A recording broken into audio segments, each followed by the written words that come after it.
It would start off freezing, then there would be rain, then there would be a windstorm. I felt a level of joy in the work again. I felt open and honest and vulnerable and effortless. I love this job. I've been doing it, like I said, since I was 5 years old. It's a part of me. I've told many people I've talked to, I said, this movie healed me in a lot of ways too.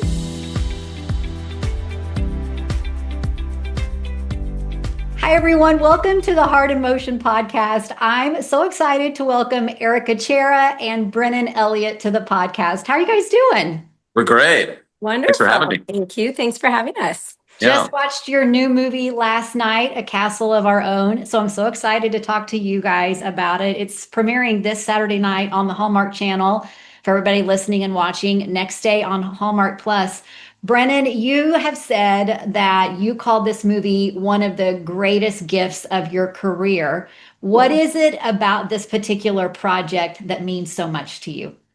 Well, there's a lot. That's a loaded question, and I'm glad you asked. But it's been a couple years since I've worked for the network, and it's the first movie I've done where I feel, since my wife had passed 14 months ago, I got a chance to really feel I was working from a place of, I felt very relaxed. I felt a level of joy in the work again. I felt open and honest and vulnerable and effortless, and I just had never felt that for the last 9 years. Because I was coming from a place of obviously survival and making sure at the end of the day you call your wife and the kids okay and nurses, and so it was a very different experience. And I didn't even talk to Eric about this. It did scare me because I didn't know.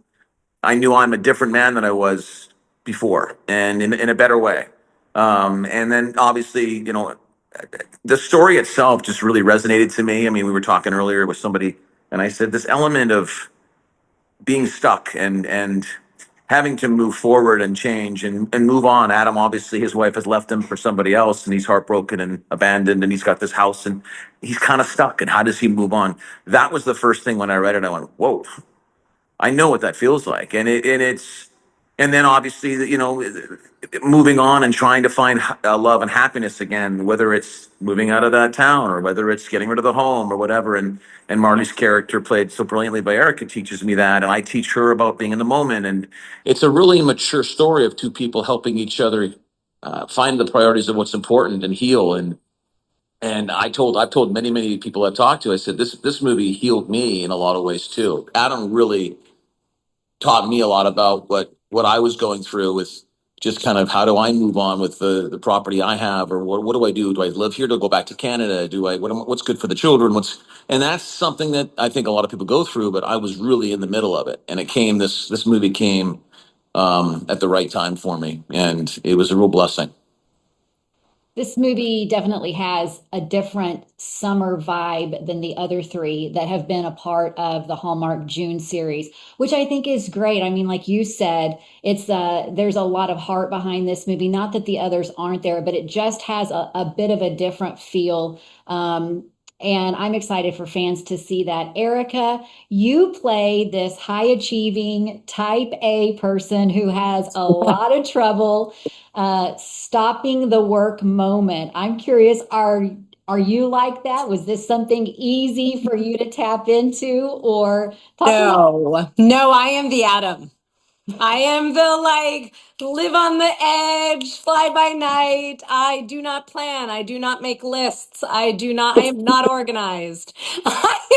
My husband is the type A. So we always joke that he should have been the wife in the scenario because he is the most organized man there is. He's very type A.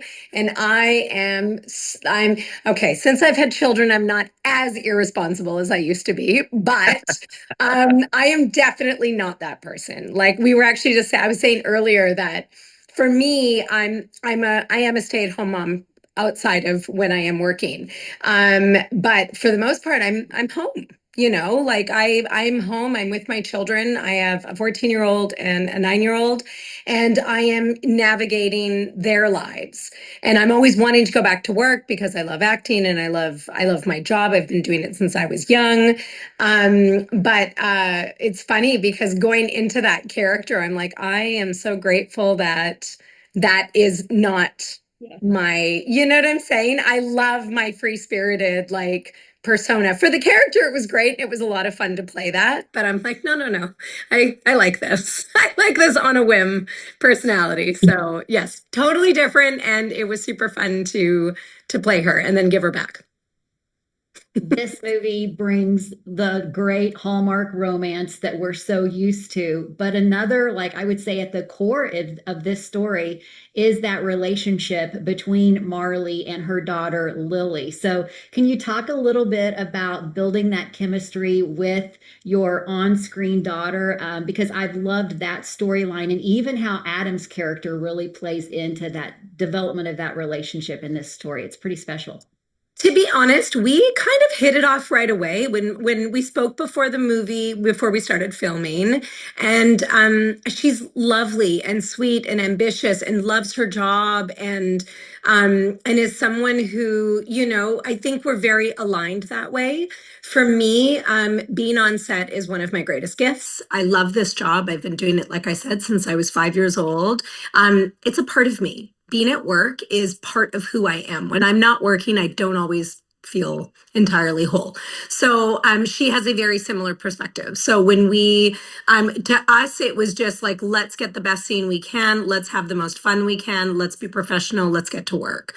So because I think we were aligned that way, there was no egos getting in the way of anything. It was just, let's create beautiful scenes and have wonderful chemistry. And so it was really easy. It was very easy working with her. And we just had a really wonderful time. So, Brennan, how would you describe how Adam plays a role in that relationship and a little bit of that teenage struggle that moms and daughters go through, and then his part in bringing them closer together?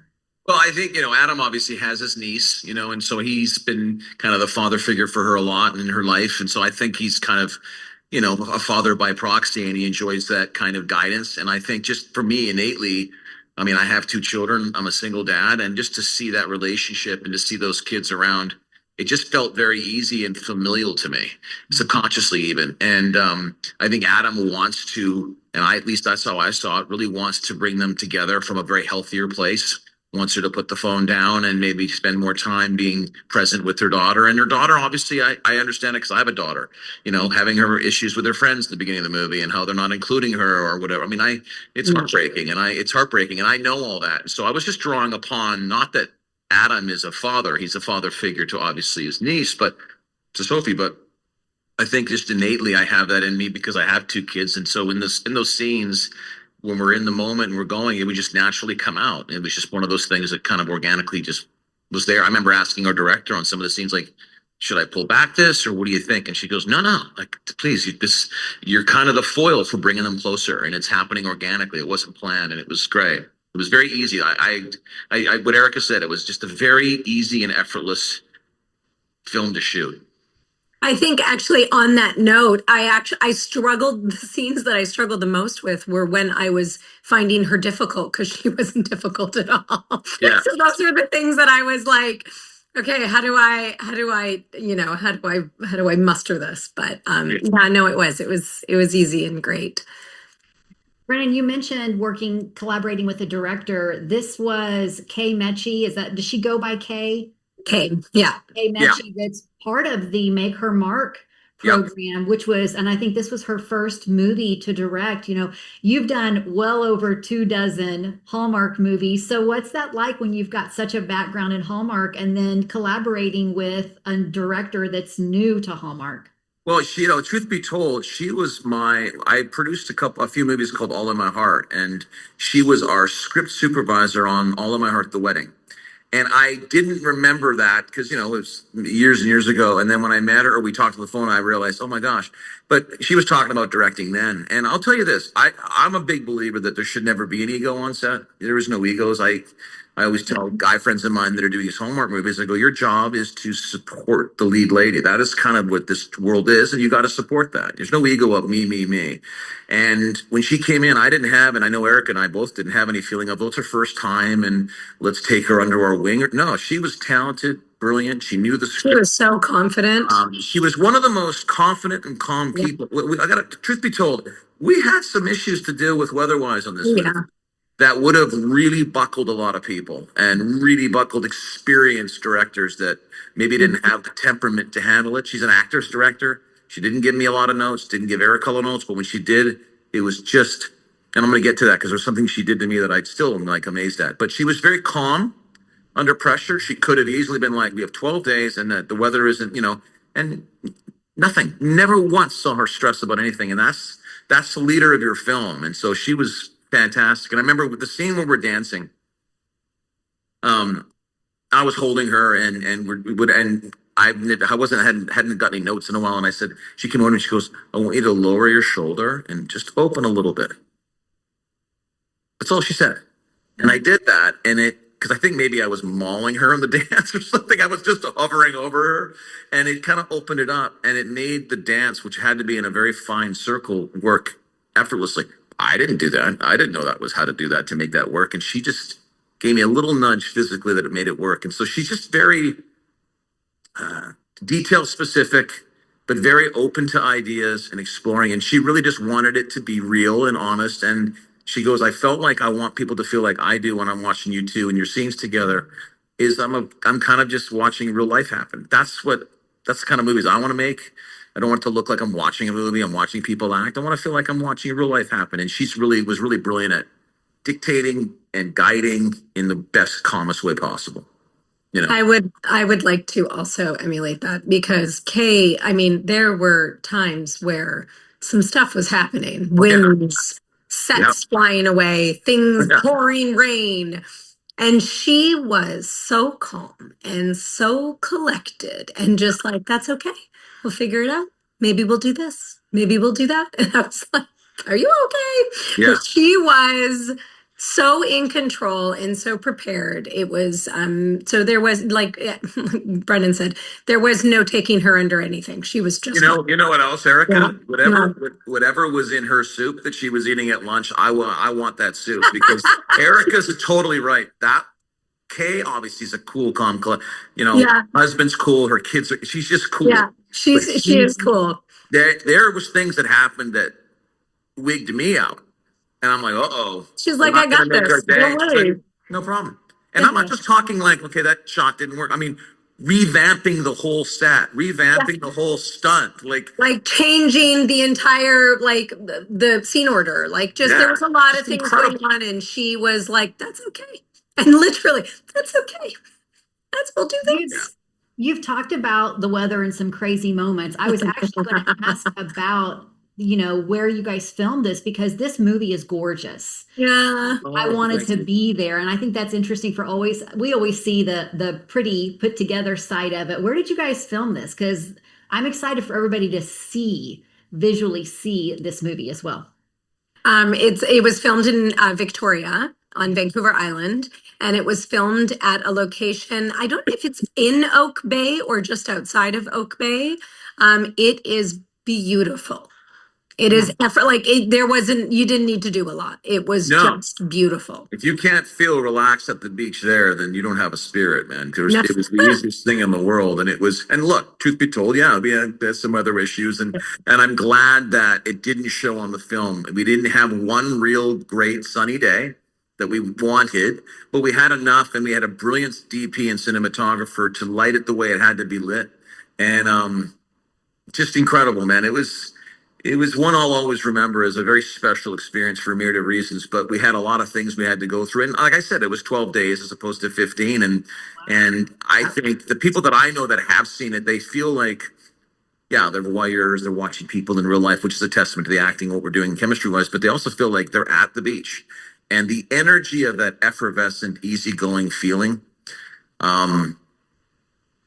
it just was there. And it was not that location. Whoever was head of locations was brilliant and picked that place. And it was pretty spectacular. That house was gorgeous. Marnie's house that she was in was amazing. Yeah, the whole place, it was just beautiful. And the weather was really interesting. It would start off freezing, then there would be rain, then there would be a windstorm, and then there would be sun and beautiful for 20 minutes, and then the rain would come again. It was hilarious, but it was fun. And because we had such a wonderful cast and crew, we were able to, and director, we were able to just maintain just great energy. Yeah, and the energy. Everybody was on the same page. It was fun. Yeah. Had Did you we actually been get to build surrounded a- by some different personalities, it would have been a very different shoot. Oh, yes. Well said. Absolutely. Did you actually get to build a sandcastle? No. Kind of. When we did that one scene on the beach when we were practicing, we sort of got to. Look, I came up a couple days early because obviously my character had to have some experience from being a child, and so I learned a lot. And I didn't even know this thing existed. I didn't know there was some culture. It's like a subculture, and it's intense. I mean, the number one guy in the world is from India, the number two is from New York, and number three is in our backyard, and he was our tech advisor. And it's big money when they do these things, and they don't just build little castles; they build towns, and it's unbelievable what the subculture is, and it's been going on for decades. And so he taught me a little bit, but we did some sculpting, and I taught him about water and sand ratios and how to.